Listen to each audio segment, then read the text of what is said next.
So thank you everyone for coming. My name is Joseph. I am right now currently pursuing a Master's of Music in Percussion Performance, and I'm here pleased to be here to present to you about percussion in video game music. Video game music has been my favorite topic ever since the pandemic, where I got to pick up a Switch and play through Breath of the Wild and Three Houses. And it blew all my pandemic time away. It was well spent, though. It was so good. Okay, anyways. Let's go. So what we will do together on this insanely long hour and a half presentation is we will be taking a break in the middle, so don't worry. We will first be doing listening, lots of listening, right? We will be comparing between different instrument sounds.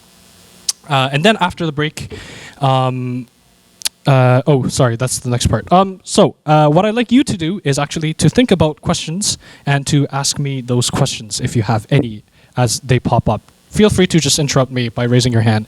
This will be a very casual thing. Okay, all right. Topics. The first topic that we're going to talk about is actually what the heck is the percussion instruments, what they are, the most common ones, right? And then what they sound like in early video game music a little bit.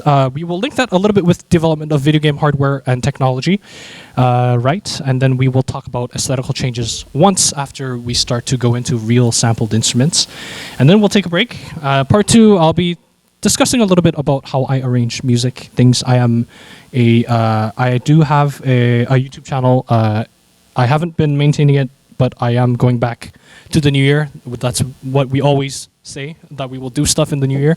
And then we'll be doing some textual comparison that I happen to came with. Okay, so before we start, all right, let's put our right hand up, okay? All right, ready? 3, 2, 1, yeah! Okay. Yes. All right. I'm glad that you all get this reference. Okay. First, we will talk about percussion instruments themselves, and let's explore some examples in video game music. Okay, so what do you think of when you think, let's say, percussion instruments? Here, let's raise our hands a little bit, and feel free to just say anything. Percussion instruments, yes, I see you in the back, okay. Yes, there's some cymbals, yes, at the back. A kick drum, yes, kick drum, booms, booms, right, very nice. And also, yes, a xylophone, yes, oh, exactly, you are right. Okay, so the first instrument that we have is the xylophone. Okay, I feel like I'm Joe Porter now. No, never mind. Okay, the xylophone has two important parts, right? As you can see there. The first part, we have the bars and the keys, right? The keys are laid exactly like piano keys. The keys are made from Honduran rosewood, imported from Belize mostly, right, in Southern America or Central America. West African paduk wood or synthetic material combining fiberglass and other materials. The second part that we have are the resonators. The xylophone resonators are mostly made from aluminum and brass, and that's really what makes that's really what delivers the sound to the audience from the performer.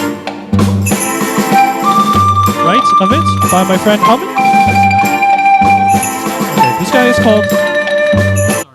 Talking over music here. This guy is called Nico Mendoza Music. Yes, yes. Please follow his YouTube channel. He's my good friend that I met at Los Angeles, and the xylophone is right there up at the very top in the middle. Okay, this xylophone has synthetic keys. Right. Oh, here it's featured a little bit more.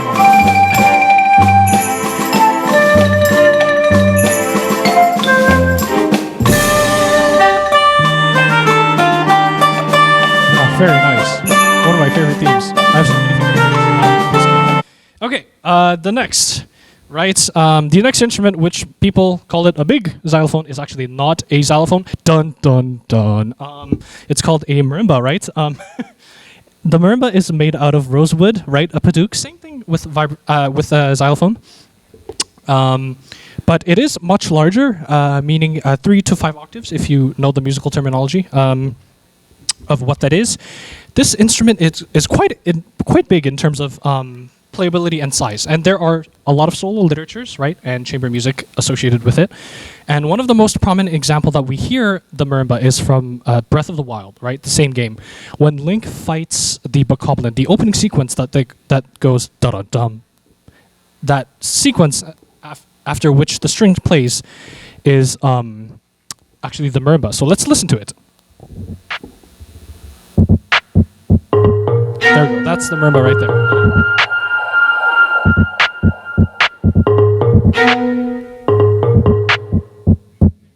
Hello.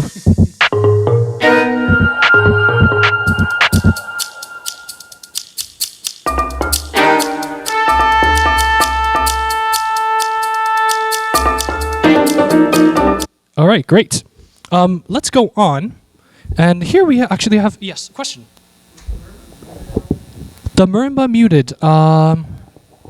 Yes, you can mute the marimba when you dampen it while you are playing. That's a technique that we call dead stroke. But was it the dead stroke?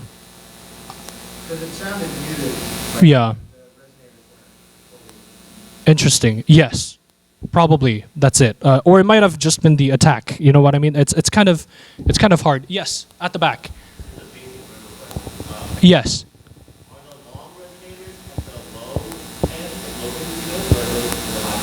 Yes, the long resonators are at the low frequency notes.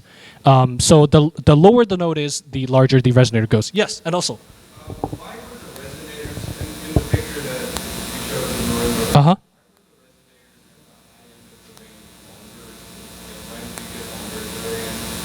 Right. So it curves, right? Well, for this, wow, this is pretty deep questions that I've never expected to encounter in MAGFest. Okay. So when you the longer the lower the note becomes, the more resonant it has to be because of the sound waves to be able to travel, right? Frequencies work that way.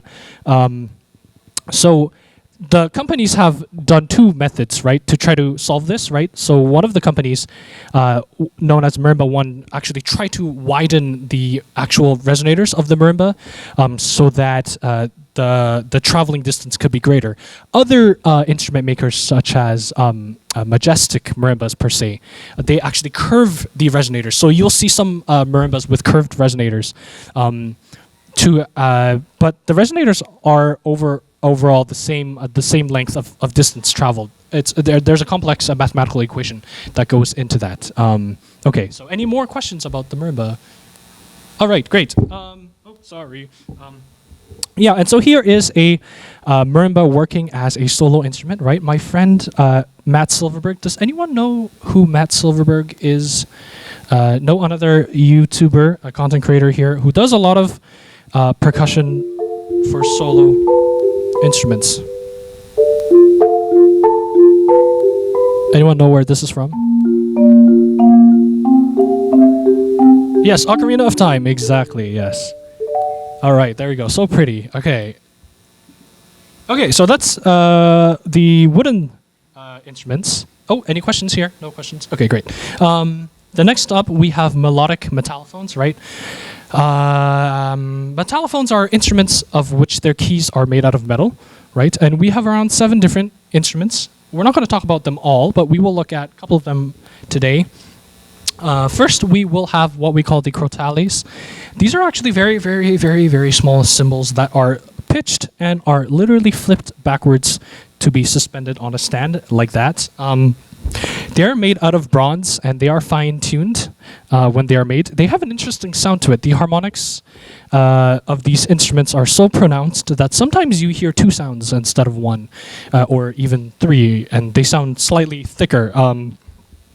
So I've used the Crotales before as part of my cover, so let's take a listen to it. Crotales sound like this.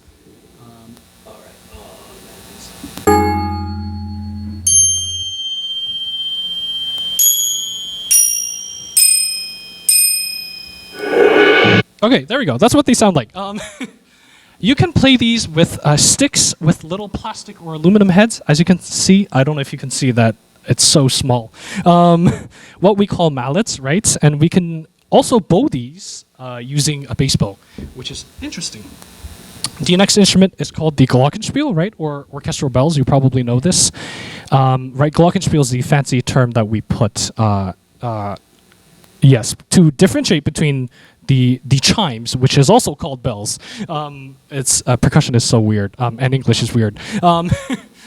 Okay, the keys of these instruments are made from steel mostly. Here is an interesting video that my friend Rahul Vanamali did with what we call a music box mode, where he has 3 rubber mallets, right, with a plastic mallet that's on the top to give the melody a slight boost in pitch.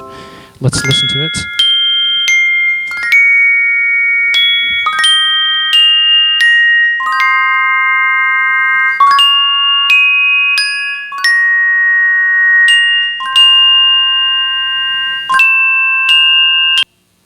All right, great. Yes, question. Oh, that movement, yes. Yes, so Glockenspiel, or the bells, did not used to have these of what we call pedals. So what the pedal does is basically pedal cuts the sustain. If you don't have a pedal, a Glockenspiel can ring so like for forever. And so what happened is in modern instruments, we start to see Glockenspiels that have a pedal attached to it so that we can actually cut the sustain of the sound. Okay, and so here, this one is made from Yamaha. There's one by Degen, an instrument manufacturer called Degen, who makes these pedal Glockenspiels as well. All right, yes, great. Thank you for the question. Next up, we have bells, right? Tubular bells, or also known as chimes in a more common sense. They are made from tuned brass. In terms of orchestrating them, they are kind of neutral instruments, and they appear in kind of this religious theme, kind of like church bells a lot. Okay, what I mean by neutral is that they could be used to elevate the hero, or usually reserved for the main villain that gives kind of like this demonic, supernatural vibe. We hit these bells with mallets, what we call hammers, and they also come in different hardnesses. The bells are mostly used to add more color to melodies. I'll show you 2 examples. Probably one of the most famous examples here. How many of you know the cutscene after the credits of Ocarina of Time? Yes, okay, we will take a look at it. This is so legendary, right? The tubular bells enter when Link seals the Master Sword and he steps away from the pedestal. There's something so inherently religious here. It's like a prophecy is being fulfilled in that moment that seals the story and kind of elevates them. Let's listen to them together.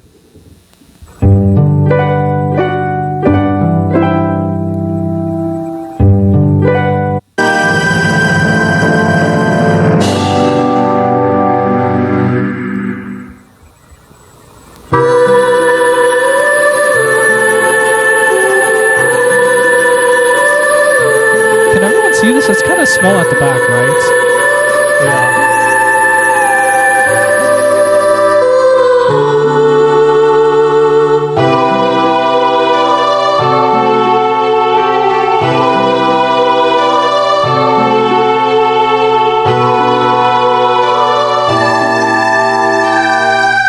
Here we go. Here comes the...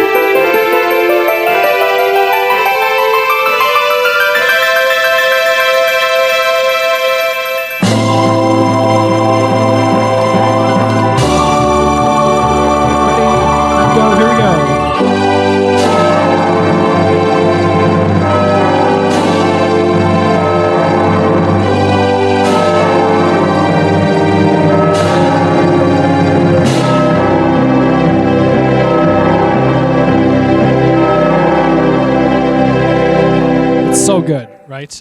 This is where the story of Zelda becomes the Legend of Zelda, right?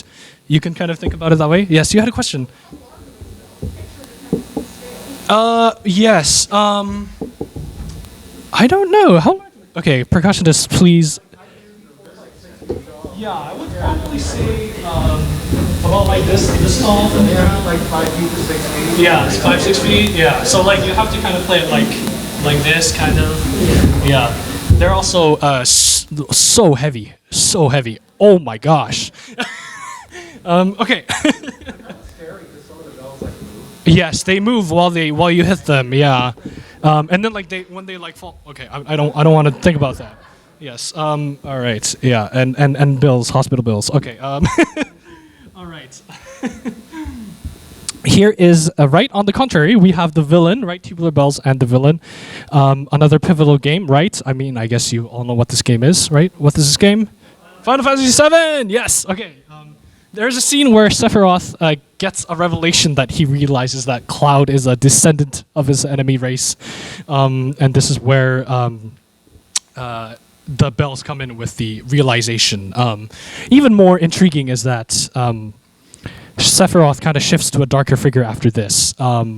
In that, and also in Shinra's history, which is the game's world, they mentioned the Cetra people, which is an ancient kind of race that Aerith is also part of. Sorry for spoilers if you haven't played Final Fantasy VII. So let's take a listen to it.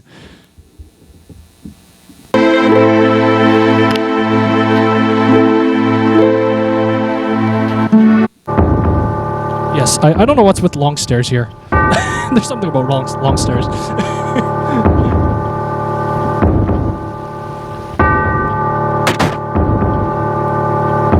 Here comes the dialogue.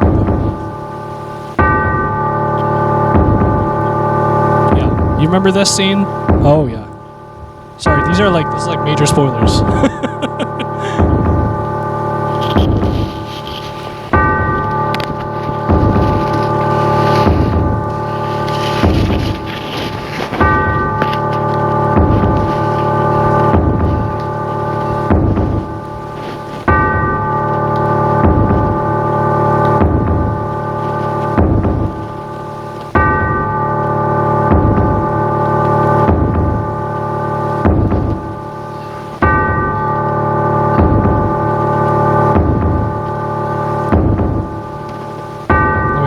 The soundtrack remains the same, right? With just bells that are hitting periodically. Ding.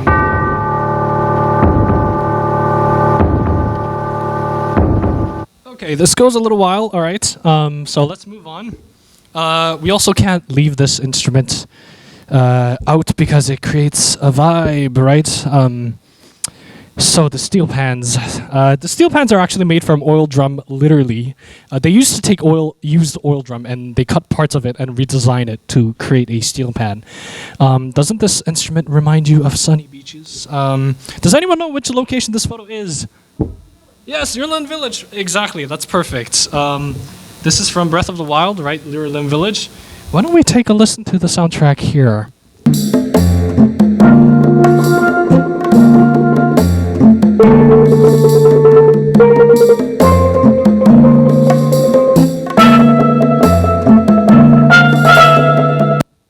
Okay, great.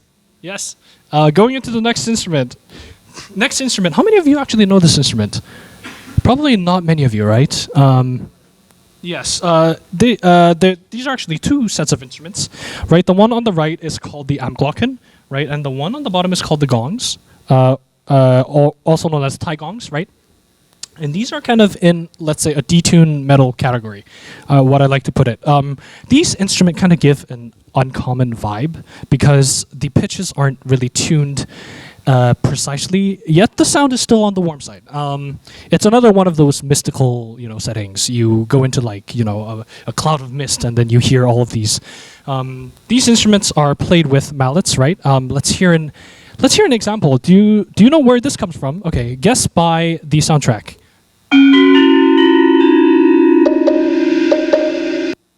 Right. Does anyone know where this comes from? Okay, this one comes from Breath of the Wild, right? The abandoned North Mine. Anyone realize? Yes. Okay, should we take a listen to it again? All right.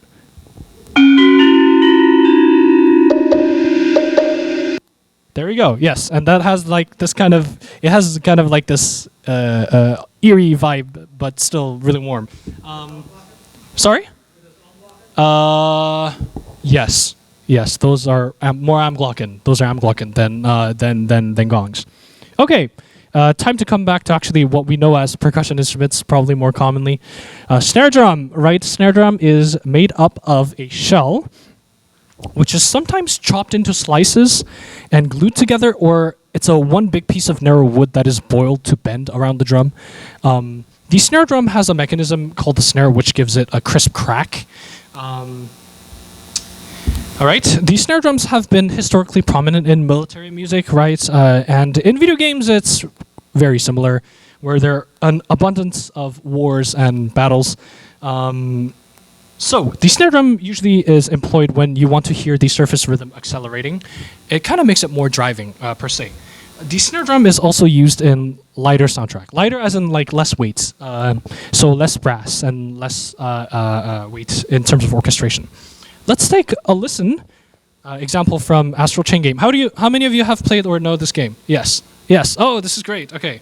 So this game was released in 2019 for Nintendo Switch, right?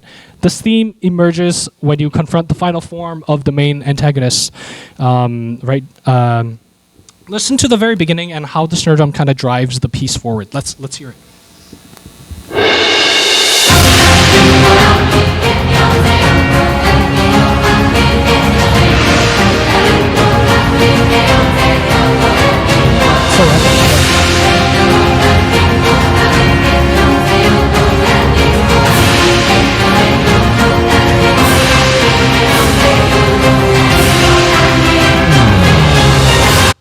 And you gotta add that LFO at the very end. It's like, oh, that's so good. Okay. Next, we have the tom-toms. They are similar to a snare drum in that it is a drum, meaning there is a shell enveloped with one or two membranes, right, at the top and the bottom. The difference in tom-toms is that there is no snare mechanism, okay? And the heads are thicker to promote warmer tone when you play them. Tom-toms are usually paired with the bass drums a lot, right? In video game music, that grooves to kind of emphasize and to give it an accent with all the pulse. Tom-toms are aesthetically used as an exciter like the snare drum, right? But it's slightly mellower and more resonant. Okay, so let's look at an example, right? Another famous one, right? The main soundtrack from Elder Scrolls Skyrim, composed by Jeremy Soule. He uses the toms effectively with the minor atmosphere of kind of men's chorus to set the mood against this beautiful female vocalizations that floats on top of everything. Let's listen to it.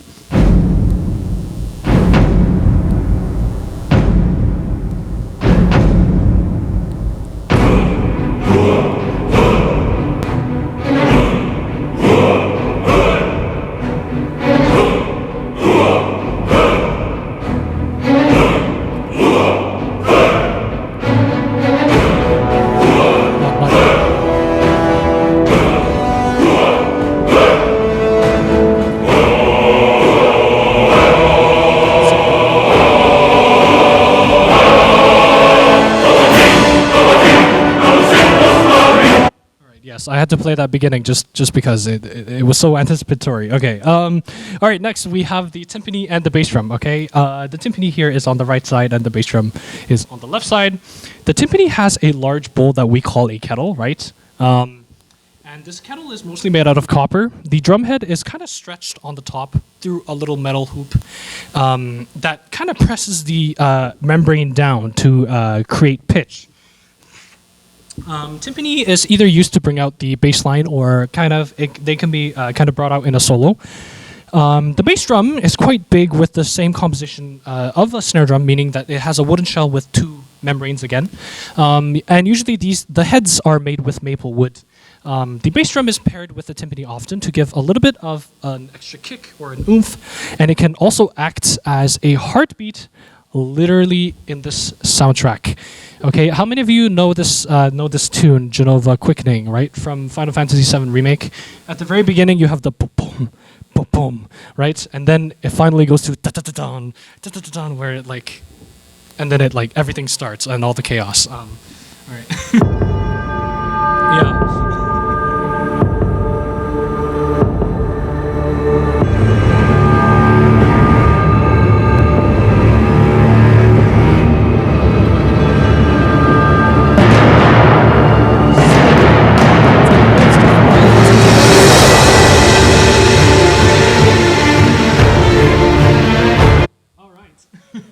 Let's go on. Okay, so let's look at some hand percussion. So just a little bit. First, we have the bongos. Okay, they have two hand drums that are collated together by a wooden center block, like here. A lot of them are used in Afro-Cuban style music, right? The bongo heads are often made from rawhide. What does rawhide mean? Is that rawhide is basically a stretched skin of an animal. We like to use calf skin often, or goat skin. Goat skins are fine too. This drum is playable by hand, and finally the small drum is called the macho, meaning big, and the larger drum is called hembra, meaning small. I don't know why. Okay. Okay, let's pair this bongo with the cuica. How many of you actually know this instrument, cuica? Yes. Oh, yes. Okay, so cuica, you're probably thinking, what the hell is this? This drum is single-headed, right? There is one membrane attached to on one side of the drum. As you can see in the picture at the right, you literally stab a piece of long, narrow wood stick in the middle of the drum head. And what you do is you rub that wooden piece to create the sound and the pitch. Okay, you probably would be like, okay, so how does this actually work? So I prepared you a video of a professional cuica player. That's how it sounds. So interesting the way how he bends the drum. This Brazilian friction drum is traditionally used by samba schools. It produces an exotic sound which allows to be used in many different situations other than traditional samba. Its unusual sound is used for percussion effects in a wide range of music. Yes, we call it exotic if it's not Western. Everything is exotic if it's not Western. All right. So an example of this in video game music is that uses both bongos and cuicas is in Breath of the Wild. How many of you actually played the Champions Ballad DLC? Yes. So there is a scene where it features these two instruments. So wait though. How Champions Ballad works is you basically do additional shrine quests to unlock extra memories of these champions. And one of the memories that we see is Daruk's extra memory. And in that memory, there's a scene where Daruk goes, he gets really scared by the dog. And then the bongos cue in after that. And then after that, the full song plays with the cuica. So let's kind of hear this and see this with the scene.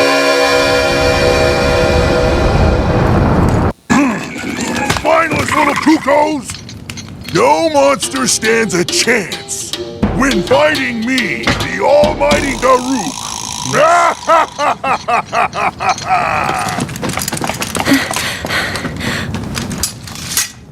Oh! You're safe.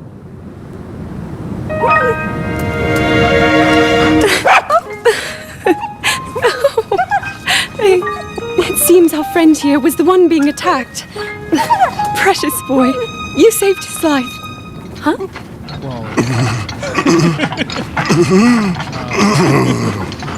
Yes. Well, Here's a fade out, and then we hear the bongos first. Those are the bongos. Good riddance, and stay safe! Because in the high. I'm sorry you had to see that side of me. As a kid, dogs always chased me. I still panic when I see one of those critters. I never imagined the great Daruk would have a weakness. So tell me, Princess, Yes? Calamity Ganon isn't, some kind of a dog monster, is he? Yes, Zelda agrees with us. All right. The next instrument we have is called a tambourine. Okay, you probably know all about this, right? It's a wooden round frame with a drum head that's stretched, right? Here again. The drum head is either made of synthetic materials or calf skin. Okay, there are jingles attached to them. Depending on which material the jingle is made from, it gives a different color, which is interesting. And these guys are called the zil, which is in Turkish called cymbals. That's another topic for another time. The history of what Western percussion instruments came from. Tambourine is immensely important in, of course, ABBA tunes. 17, right? Feel the tambourine. Okay. And also is used to deliver quick, precise rhythms as quick flurries. here is a good example, right? The Lost Woods. The tambourine starts it off, right? Right? That's exactly what we want to hear. Okay. So the tambourine starts kind of like an accent, which creates a sound with the drum head, with the jingles. And then it gives a lighter touch to only sound the jingles, right? Let's hear it. Oh, do we have a question? No question. Oh, okay. All right. Thank you.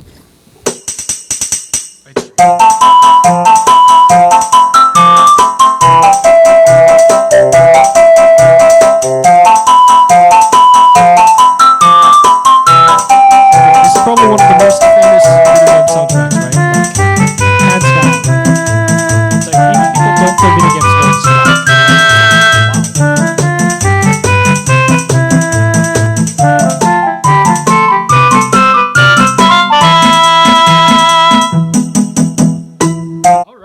There we go. Another example from the same game, Castle Market Town, right? Dun dun dun dun dun, dun, right, where the tambourine comes in.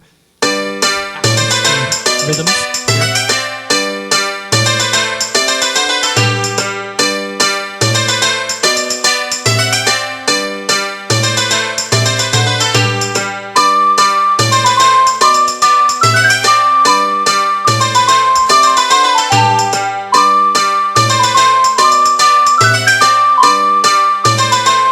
Does anyone have any questions before we go on?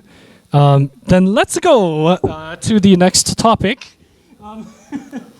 Now that we know some percussion instruments, we will talk about the history of their usage in video games. Woo! Okay, all right. Here are some of the things that you might want to think about while we explore the history of video game music and their consoles, right? Many of us know that early video game technologies immensely lacked storage capabilities, so it was difficult to compose much music. And furthermore, early video game music had to be coded on binary using a bunch of zeros and ones. And so the music was coded, the sound data itself needed to be coded, right? Which made this compositional process incredibly inefficient. Thirdly, early video game music had limited synthesis options, right? Meaning the instrumentation and the sound remained relatively similar.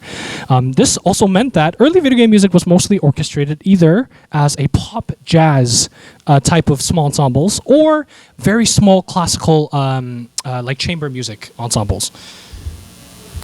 All right. In percussion, specifically, this meant that many of the early video game music will feature either a drum set or simple percussion section, maximal like snare drums and usually cymbals. All right. But as more synthesis techniques are created in 1990s, percussion sounds diversify, meaning you'll start to hear more instruments, far more accurate sounds of instruments that were featured previously, and etc. Okay. So let's start with 1980s, right? It's actually a pivotal moment for video game music history as a dedicated programmable sound generator, so long, also stands for PSG, was created by Texas Instruments. This chip was solely focused on creating a smoother experience with sound. It acted as a sonic interface of what we call as CPU, right? It was the brain of all early video game music. Before the PSG, right, all sounds had to be generated by the CPU. The graphics also had to be generated by the CPU, and each subsequent, okay, you know the gist, right? So the CPU had to do a lot, right? And so when you put too much information in it, you'll often see a huge delay in graphics because you can overload the CPU so easily. And that has happened in previous video game consoles. Okay, let's think about PSG chips as a package of instruments that interact with the CPU. The way how PSG works is the oscillator creates the basic note in a certain color, right? The basic waveform is generated. That color is altered slightly through a filter by tweaking the intensity in the upper harmonics, right? Okay, this is way too technical. Okay, the note is then tweaked in duration, right? We also call this an ADSR envelope, or attack, sustain, decay, and release envelope. And finally, it is amplified through an amplifier. Okay, so this is done. So the four core waveforms, or instruments, that we call in a PSG chip is, first we have the sine wave, right, which has one frequency. In a more technical term, this is called the fundamental frequency, right? The sine wave can be the basis of all waveforms. We're going to talk about a little bit when we listen to this. Next, we have the pulse wave, or a square wave. which have the fundamental frequency, or the main note, and a certain series of extra notes that changes the color of the note to make it this a particular sound wave. In technical terms, the square wave embeds the fundamental frequency and the odd harmonics.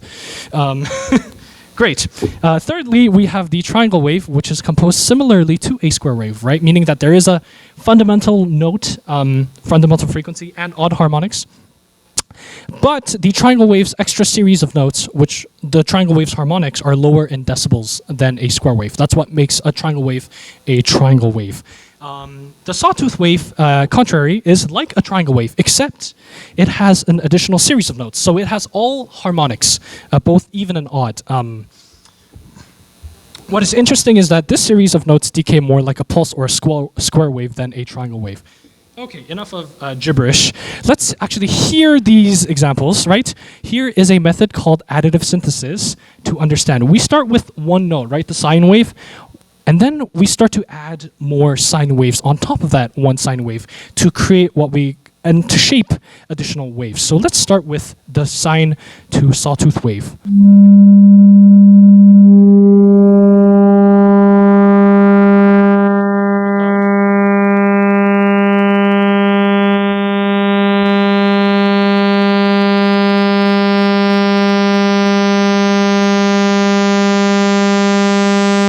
All right. Yes, so this is actually a pure sawtooth wave without any sort of filters or harmonics, or with all harmonics. Okay, here is a sine wave that turns into a triangle. Very simple because it doesn't go through half of its notes. Right, there you go. Ta-da! Triangles are so easy to shape. Okay.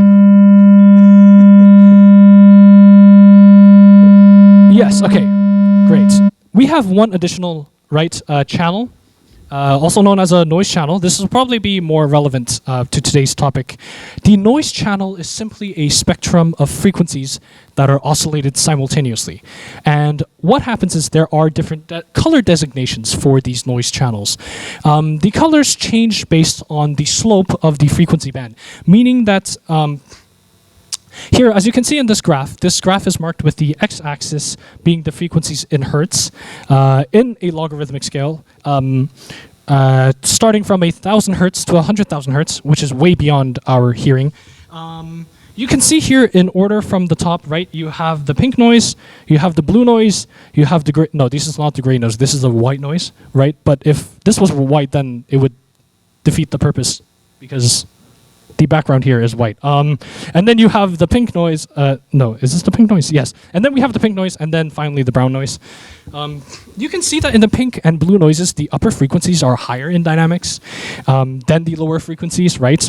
And the opposite is true with a pink noise, right, and brown noise. The white noise roughly has an equal amount of all frequencies, which is in the middle here. Okay, now then, it's time to actually go dive into some history here. Let's start with the Nintendo Entertainment System, although there are a few arcade games that use this sound chip, such as Rally X before. Nintendo came out in 1983, right? In the American market, it was a well-timed renaissance of the video game industry because of this console. Which had a new series of games instead of 75 previous different variations of Pong that was saturating the market. 75, holy smokes, they really milked it out. We know that this console was called the Famicom in Japan, right? That's pretty common knowledge for all of you. And it really is the OG of franchises such as Super Mario and The Legend of Zelda, right? NES had their own sound chip that was created by a composer called Yukio Kaneoka, right? It had 5 different channels, right? 2 pulse wave channels. Yay, we all know what pulse waves are. Of 8 octaves range, a triangle wave channel octave lower than the pulse wave, a white noise channel, and a DMC, also known as a delta modulation channel. Oh, so long here. Now, DMC is a special channel that allowed very short samples of instruments to be recorded and played back. Although its limitations, composer Koji Kondo used very creative methods to compose an interesting soundtrack. Here we have the famous Super Mario Bros. From 1983, right? Listen to how the white noise's sustain is changed based on which instruments it's trying to emulate for percussion. Let's take a listen to it.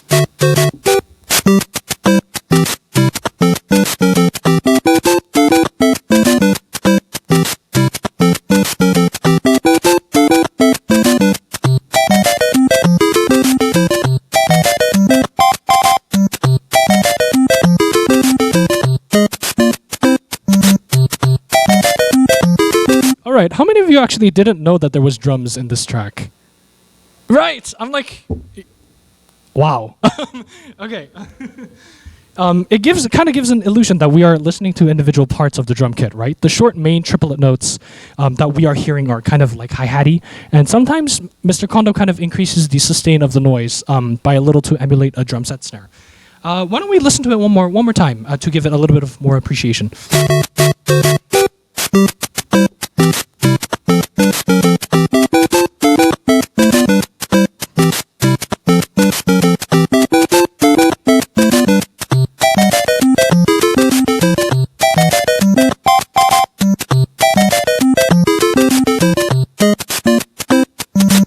So there you go. Should we listen to another soundtrack? Here we have the Legend of Zelda, right? The OG that was originally released in 1986.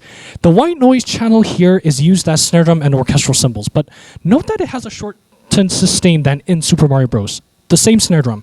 Okay. Could it be that Mr. Kondo has tried to emulate a concert snare drum in The Legend of Zelda versus a drum set snare drum in Super Mario Bros? I'll let you be the judges.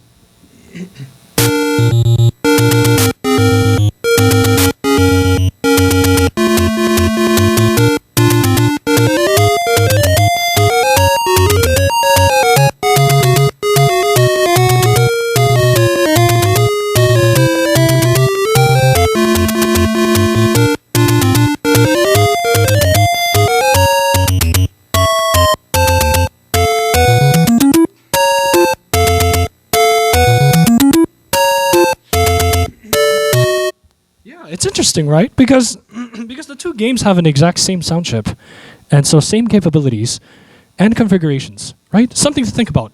It'll stay a hypothesis for now. Next. Here is a third example.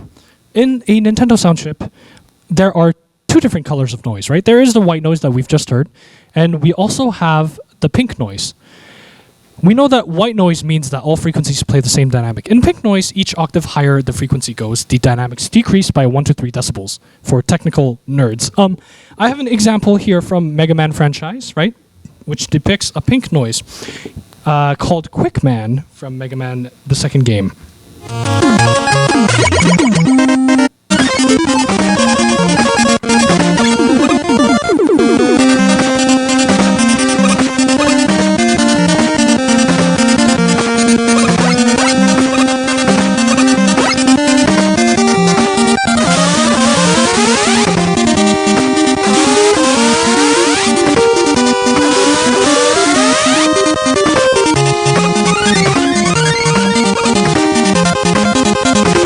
Sounds like pink noise is more beatboxy, right? Kind of than the white noise. Yeah, interesting.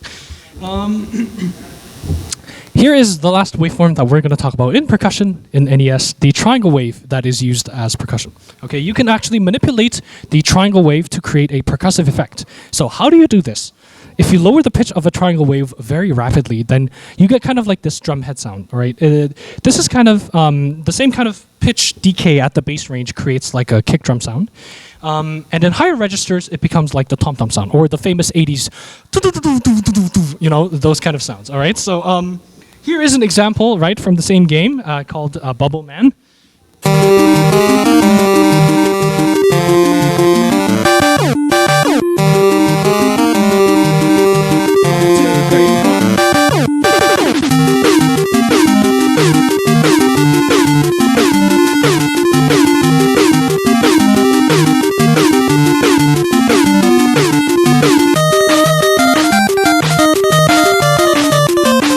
All right, this is so nice. And here's the bass drum version, right, with Blaster Master game called Area 1.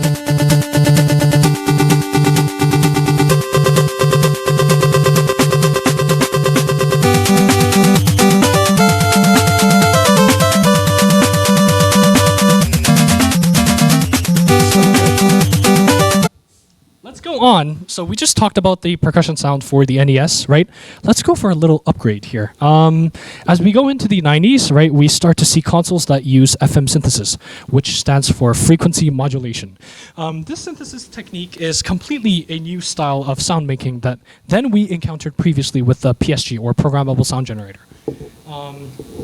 FM synthesis is when one sine wave, right, along with another kind of wave, is morphed into each other to create a new waveform, right? This technique was developed by John Chowning in Stanford, right, in 1972, and the technology was further developed by Yamaha. The first well-known console that has FM synthesis was Sega Genesis, right? Sega Genesis is a console that actually had two sound chips, right? It had an original PSG sound chip, that being 3 waveforms and 1 noise channel. And they also had a Yamaha FM2612, which included 6 stereo channels, also known as sample channels, right? In total, this console had 10 different voices. Let's listen to an example of how this actually sounds like. Here is a track I'd like you to listen to, the Labyrinth Zone from Sonic the Hedgehog from Sega Genesis. How many of you know this tune? Woo! Yeah, Sonic! Listen closely and spot the difference in the snare drum. You'll notice that the snare drum is, in the A section, is slightly fatter and darker than the snare drum in the B section, which is interesting. Okay, so let's take a listen.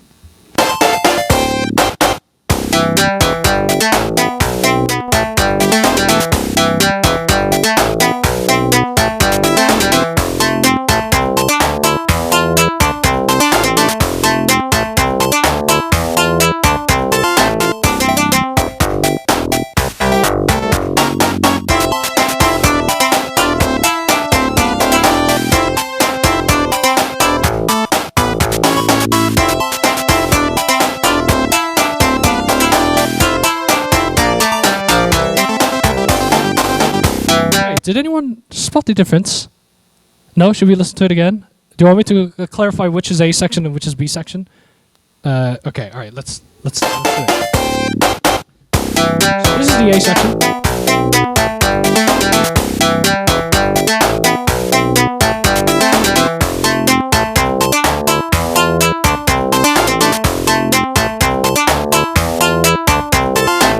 And here comes the B section. 1, 2, 3, 4.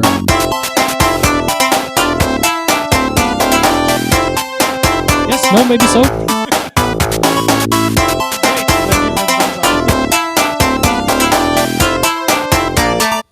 All right. So, obviously, this new technology blew completely the NES out of the water. So, Nintendo decided to come release their SNES. They put an S on top of their NES, and then released it in 1991. Of course, there were major upgrades being made to this console.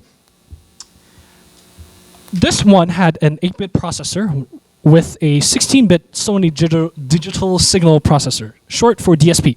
The Sony DSP chip used a different synthesis technique than FM synthesis, called what we called a wavetable synthesis. So what this synthesis technique is that when you take a one-note recording, and that recording is stored as a data table on X and Y axes, and then what happens is, then you can use that data table to synthesize a sound from it using parts of the waveforms, original waveforms. Which means that you can create much more realistic instruments than the Genesis's frequency modulation synthesis technique. So let's take a listen, right? Oh, so good. Super Mario World. The first island where you enter is Yoshi's Island, right? On the second level, you get to ride on a fascinating creature called the Yoshi. Here is what's interesting. In the soundtrack, the bongos are cued in after Mario hops into Yoshi.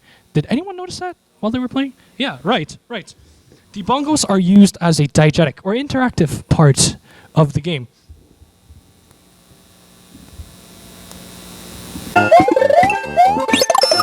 Yes. It's always better with good gameplay. Here we go.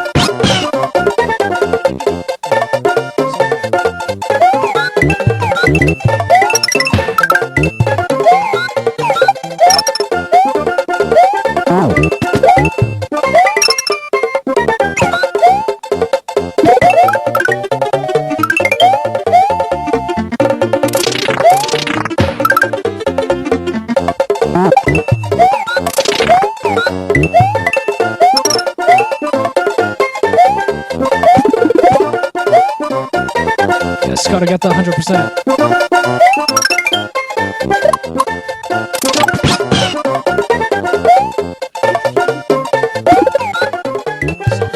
Okay, let's take a peek to the underground.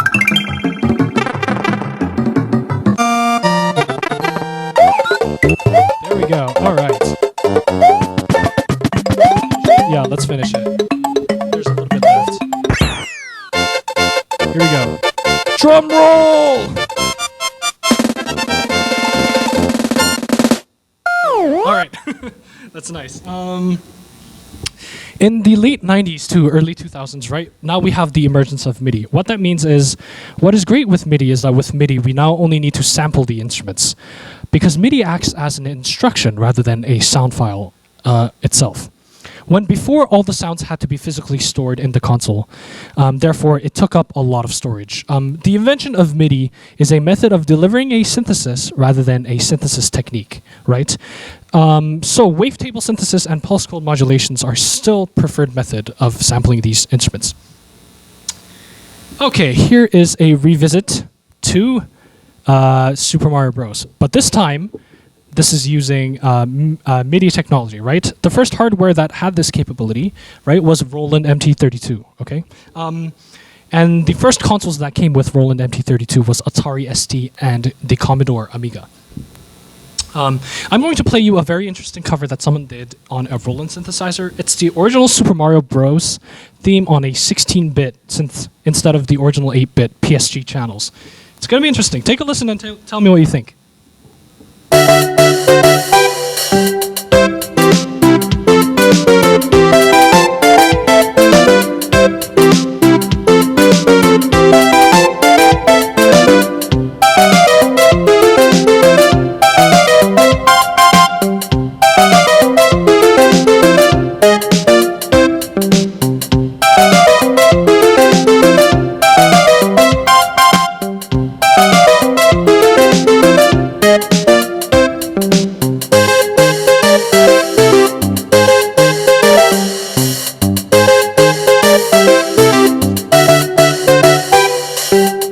Great. Okay, so I think we've covered... Yes, question? Yes. When did that come out as being like a thing? I don't remember seeing that prior to... Oh, Like, that was not specifically associated with MIDI files, right? no, I don't think so. Yes, no, it's not. It's not MIDI files. I don't know. Does anyone know? I'm not a... Yes. Oh, is it? Okay. Oh, that's perfect. It's just a... That showed up before we had electronic music. Like, Yeah. Is it just a compressed version of the EQ graph, basically? Is it kind of like that? Okay, yeah. No, that's cool. See, we learn from each other. That's great. I'm learning, and you're still learning, so we all learn together. Okay, that's good. Anyone, actually, thank you for the question. Anyone else have questions before we chat about 21st century and the aesthetical change of video game music with percussion? No questions? Okay, everyone understood this correctly? Okay, that's great. That's awesome. These are difficult concepts. Get out of here. Okay.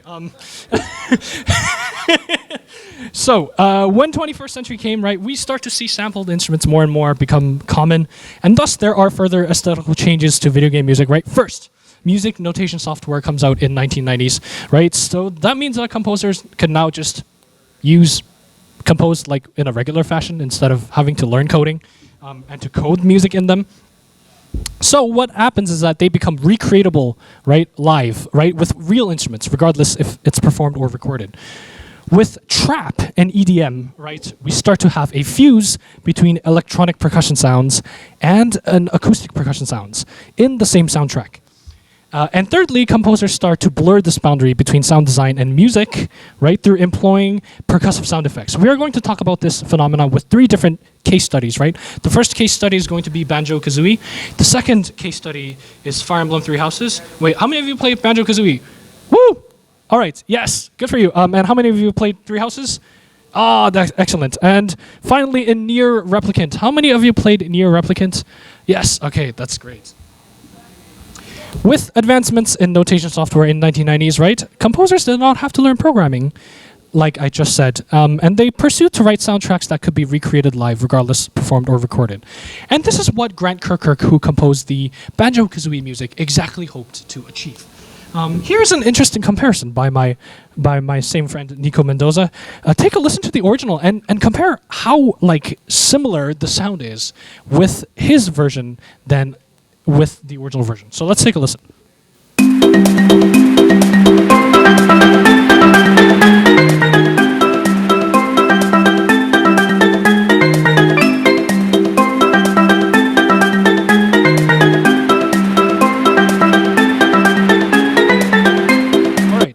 Are you ready for this? Okay, let's do it.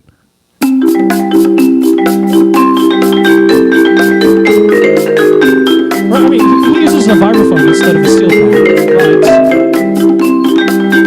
background aesthetic is quite similar.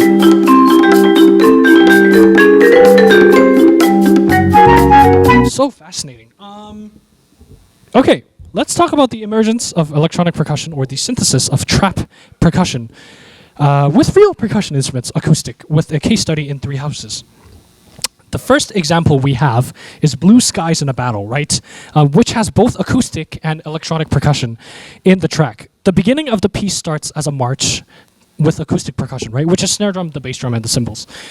And extra toms. As the piece progresses, we hear a shift from acoustic percussion to electronic percussion, right? And this shift is marked by an altered sound of an acoustic percussion instrument. Do you know what that would be? One of the most famous sounds that electronic musicians like to make as a transition. Which percussion instrument is altered to create the sound? Do you know? Any guesses? Snare? No. That's close. Bass, that's close. That's really close. Hi-hat is really close. Sorry? The cymbal. Yes, right. We have the reversed cymbal, right? Who knows reverse cymbal? Yes, okay. So, when the cymbal is reversed, right, it creates an interesting effect and it leads to a very smooth transition to electronic percussion. So let's hear an example here. So the beginning of Blue Skies in a Battle. Here we go.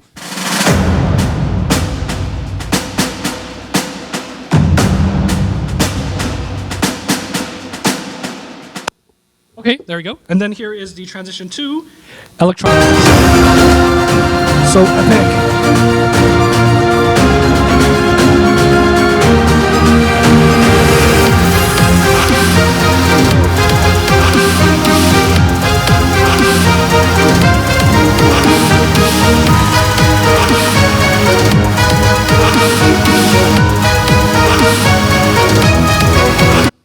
All right, there we go. Next, percussion is also used to spice and hype things up a lot, right?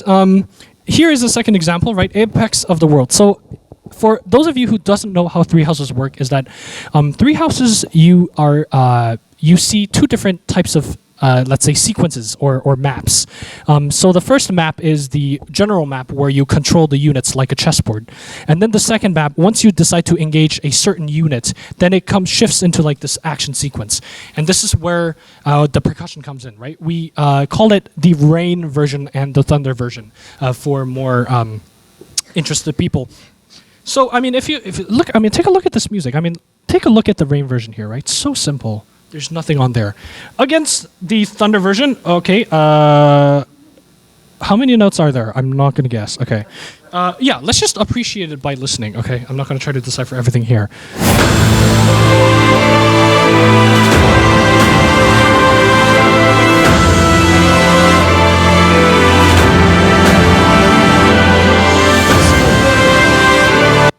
Okay, and here's the thunder version. So hype.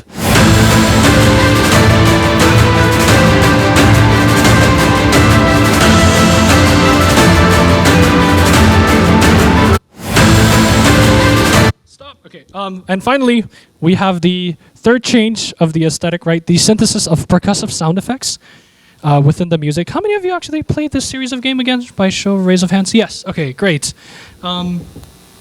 What is interesting in this example is that the Wretched Automatons is that this scene sonically starts with a factory, but is well operational, right?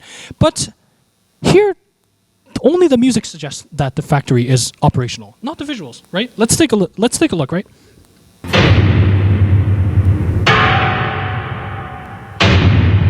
Right, you look from the outside, the factory isn't operational at all. Sorry, going back. Okay. The intermittent strikes here of metal, right, ultimately becomes the pulse and the groove of the piece as it progresses, right? So let's listen to the full thing now.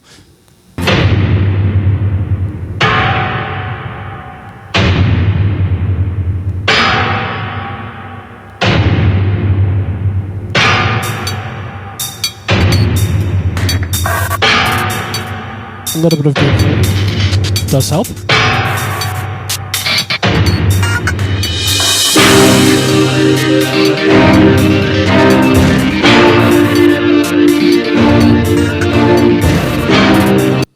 Okay, so I think that's really all that I have for you now in terms of this sections. Does anyone have any questions before we move on and take a break?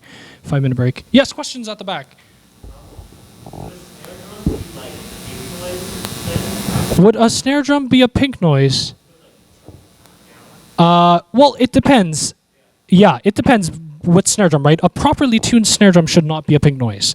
It should theoretically be a white noise. And you could just look at it by looking at an EQ. Yeah. I mean, it could be a pink noise, but I don't think it has the enough decay at the higher frequencies to be able to call it a pink noise. Any other questions? Yes. Purple.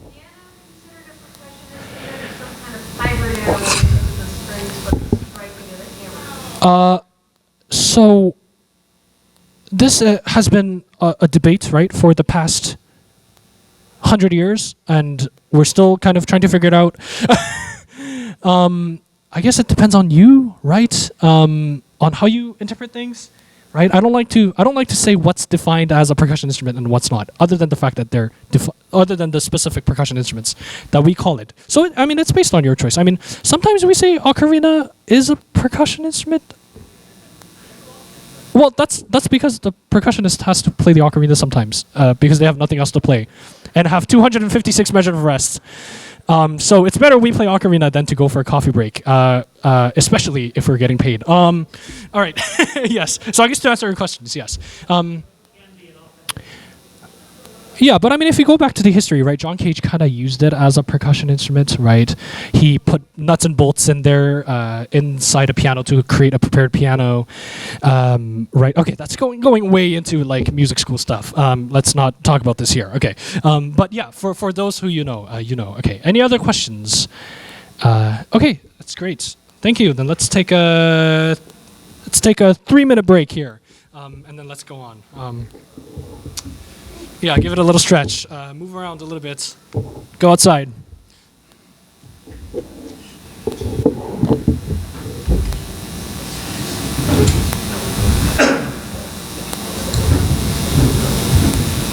apologize too much for the technical parts. Oh, yes, thank you. I'm developing an old Mac emulator, and I have a soft set to go along with it. Oh yeah. It's cool. Wow. That kind of got me into 8-bit music composition. Really? It's cool. I'm like, okay, I can program and I have a thing that takes wavetables. Like, what do I feed it to make certain sounds? Yeah. And it's kind of, I'm finding it hard to actually find that information. Yeah, it's for that. I think if you look at what it might benefit you to actually go look at the what's it called? Manuals, user manuals of these. There are subsequent research in these user manuals with those synthesis techniques. Like if you look at an SNES manual, User manual for like for SNES sound chips, for those sound chips specifically. I think that will help me. That helped me a lot when I was actually making this research. Because I'm not targeting for sound chips. Oh really? Oh okay. Yeah, well, because usually it explains it more in a much more detailed way than I explained it here. Yeah, the original Macintosh didn't have a sound chip, and it didn't have a complex sound chip like that with multiple channels. It's 8-bit, roughly 22 kilohertz. Yeah. Oh wow. And so you, at the lowest level, you're putting a bunch of bits in the sound buffer. Interesting. I was doing some stuff and trying to look up. Oh, sorry. Did you have any questions? We're just taking a break. One thing I checked with you was that I know we have credit card charges to Uber, so when they come over, can you make sure you guys Oh! Oh, hello. Good to see you. Good to see you. Oh, thank you. Yes, yes. It's a long one. Yeah. Thank you for coming. Yeah, no, very awesome. This is definitely my favorite. Oh, yeah, that's great, right? Yeah. I never thought Marimba would actually go to the track. Oh, really? Yeah. There are other, like you here, the Astro Chain also has a very interesting track. It's just specifically Marimba because, like, it's had its own sound, and then once they go into the track, it's like, whoa. Yeah, and that's why it's so... It's that. Because it has track. Was I charged? Like, I never got a... Yes, I'm charged. Okay. Yeah. You need more? Like, I think the track gave you 20 or so. Oh, yeah. No, it should be fine. Okay, you want to make sure. Okay. I want to be the first thing that gets Okay. Thanks a lot. See you. Very good to see you. Yes, thank you. Okay, I guess our break time is over. Thank you for staying with me after the break. Okay, let's go to the second part, which is my arrangement styles. So it's time to go into what I discovered through arranging for percussion in video games, right? So to show what I do, I've prepared a little demo reel of 3 to 4 representative arrangements that I did. So basically, what I do is I take an orchestral track which has little percussion instruments, then convert it to percussion ensemble only consisting of percussion instruments. Probably better seen than explained, so please take a look.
All right,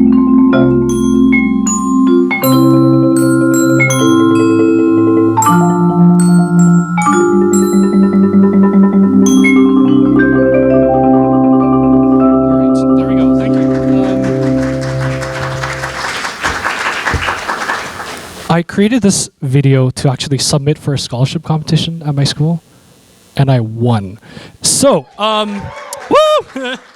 So, what this tells me is that video game is changing, right, in terms of how it's being perceived by academia, which is great. Let's give a round of applause for the video game music community.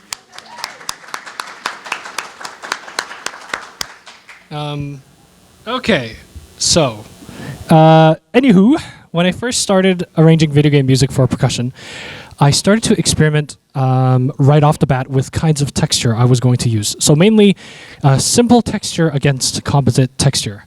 Oh wait, no, that's not the right images. Here we go. Okay, yes. So, what's the resulting sound if I compared a marimba on its own per se against the combined sound of a vibraphone and the marimba, right? So I tried this with the third cover that I did, right? End of All from Fire Emblem Fates. There's a little section that I paired the vibes with the marimba before it reaches the climax of the piece. I'll play the original a little bit and then play my interpretation of it. Let's take a listen.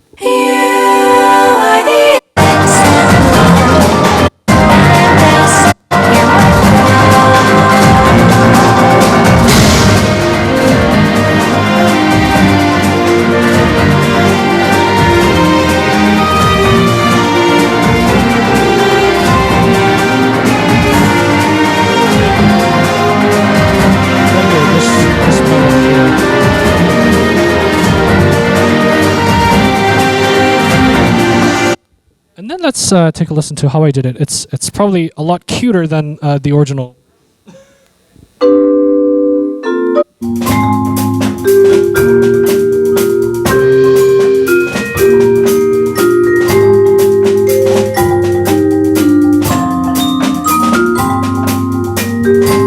Here it comes, right? So we have this one playing the marimba here. Vibraphone kind of starts with an attack, right, and the marimba kind of fills that space in with the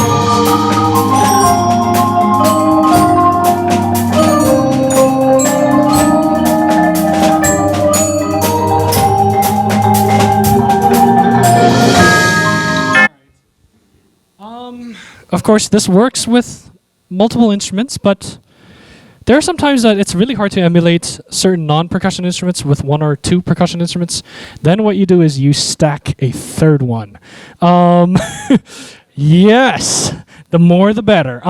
Which means that sounds of the vibraphone and marimba and the chimes does not equal the pipe organ, or well, it approximately equals to the pipe organ. Of course, no combination of an instrument cannot copy the sound of another instrument entirely, right? But I've tried this anyways in my cover of Garrick Mock Monastery, right? Although I'll let you be the judges of if they are convincing or not, okay? So here I combined the low end of the vibraphone's marimba rolls and added some chimes to emulate the organ sound. Okay, so let's hear it.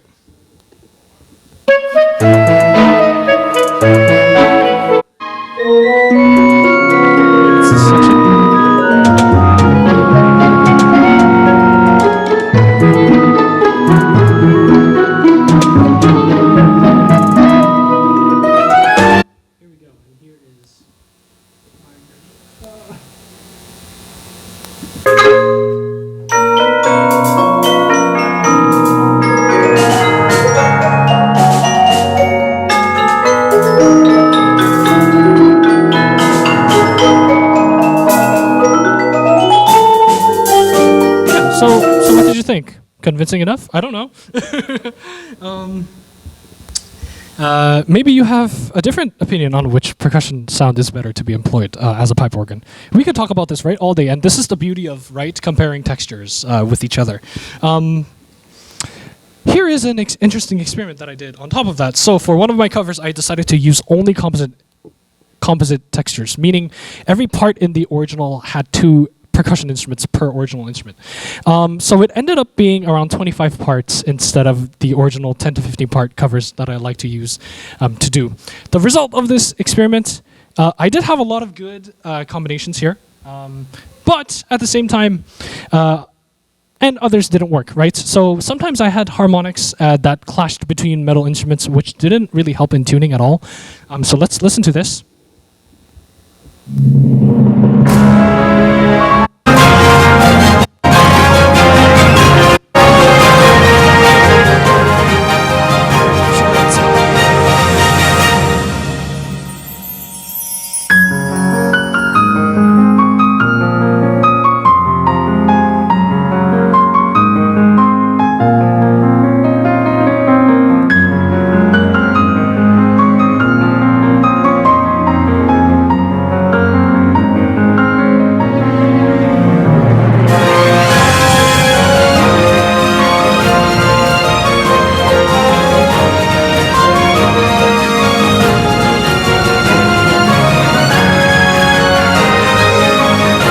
Okay, there we go.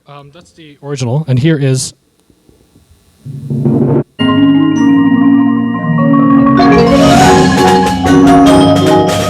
This clashing will come in the second part.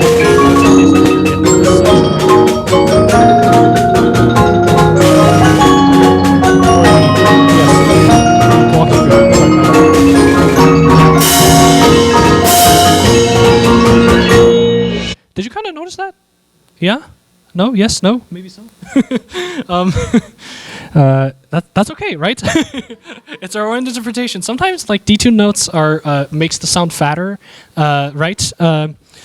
Which is great. I mean, that's great too. I also had some right balance issues sometimes, where one part I had too much high frequencies and one part I had not enough low frequencies, right? So let's hear this example from the original. I know you probably know exactly what I'm talking about.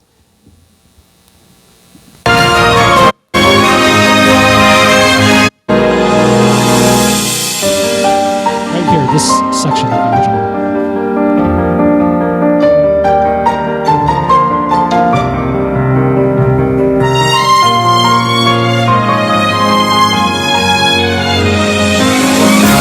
Okay, and here is my.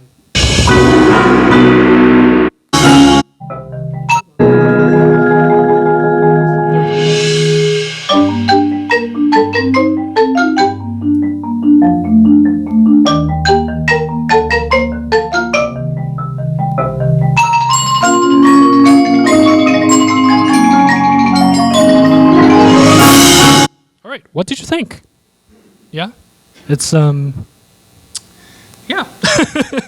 Okay. I think some point in our musical education, we also learned a lot about experimental music, right? I mean, I definitely did so when I studied my undergraduate degree. And one of the most prominent topics that I learned was visual scores, right? I think shapes are no exception to this kind of experimentalism. And it actually helped me quite a bit when I was actually reorchestrating to look at different shapes. So let's take an example. Let's go a little bit deeper here. Some aesthetical detail, right? You might agree with some of what I will say, and that's okay. And you might not agree with it. Let's compare the teardrop shapes that are here, right? I mean, you can probably argue that none of them are in the same shape as the other, which is interesting. But these are all teardrop shapes, right? We can try to compare in between these two shapes here and try to kind of visualize them. What makes these two teardrops different? As a percussionist, maybe that aesthetical difference is in the top instead of the bottom. So what does that really mean? Let's go back to the discussion of creating what a composite texture is. We can probably all agree, at least to some extent, that a teardrop has two distinct parts. If you were to divide it further, we have the bottom part, which is spherical, right? And we have the top part, the tip that's pointy, in which, when synthesized together, composes a teardrop shape, right? Obviously, by my not so perfect teardrop on the right side, this is not actually how you draw a teardrop shape, but it reveals something, right? That you can inherently use two different instruments to create variations, even in a single shape. The answer I've given for this teardrop shape in percussion is adding the marimba with the vibraphone, as we heard previously, right? The color of the marimba is warm and round because it has a lot of extraneous noise. Compared to the color of the vibraphone is much more pointier, right? Because when you play a note on a vibraphone, only the fundamental and its harmonics can be heard. The extra noise dies down really quickly, much faster than a marimba. What is odd about the other teardrop is that the tip is more rounded, right, than the previous drop. I need an instrument that is round enough, but still pointy at the top. So when I think about this, I like to think about the xylophone, right, which has a punch like the vibraphone, but it has a wider punch than the vibraphone, or at least that's what I like to think of it. Coming back to the Garrick Mach Monastery cover that I did, you can see how I paired the xylophone and the marimba simultaneously. Try to see how it compares to the vibraphone and the marimba pair that I've played earlier. Let's take a listen to it.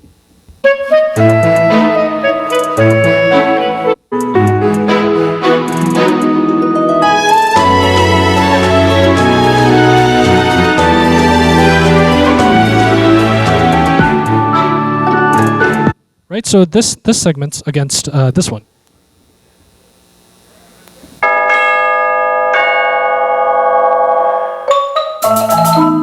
Here is a mix of xylophone and marimba. Well, I haven't really put it as a video.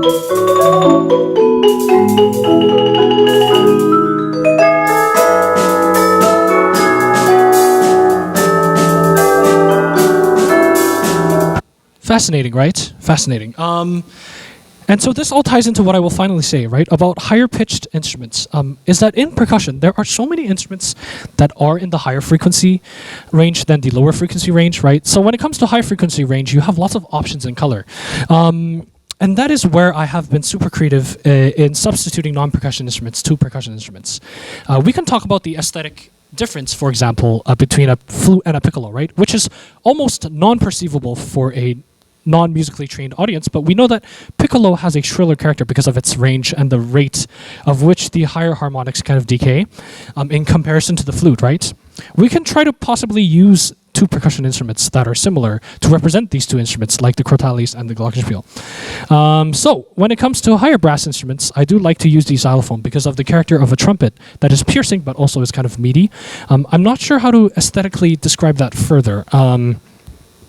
But here's an example that I've used with trumpets substituting as xylophones in a cover in Final Fantasy XIII, right? If you listen to the original, there is a warm trumpet sound that floats just above the strings, and that's really what I need, right? Is that I need to float just above the background, which xylophones are perfect for in a chorus of marimbas.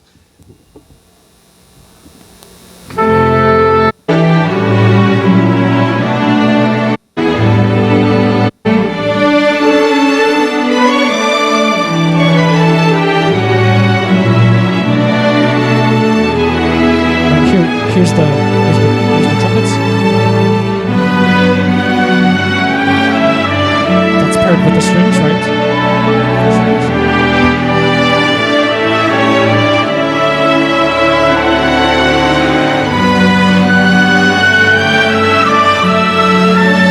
Okay, and here is my 5 minutes. Yes, thank you. Interpretation of it.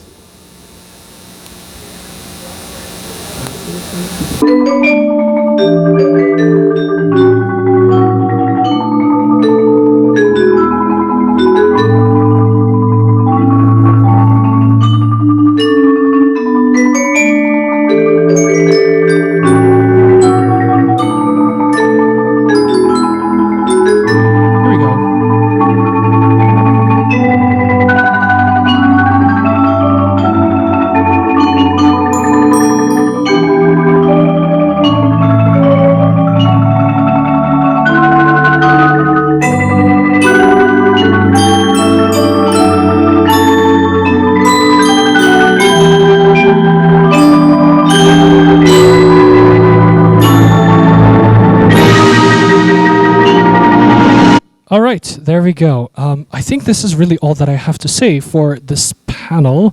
Here is the end of my presentation. Thank you for your continued attention.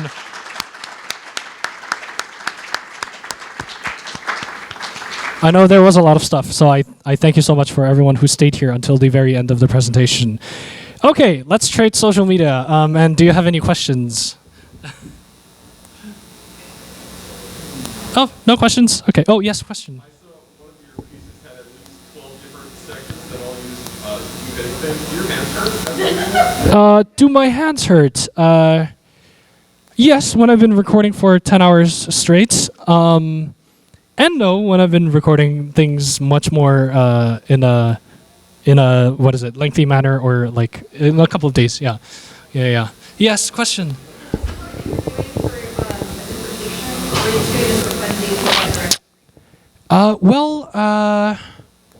It's becoming more and more a dissertation because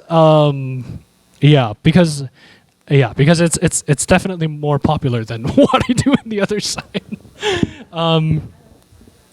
Oh yes, thank you. Yes, actually, my doctoral project that I'm planning for is actually early video game music and the aesthetical. So exactly what I've presented to you, except much more in depth. Yeah. Thank you.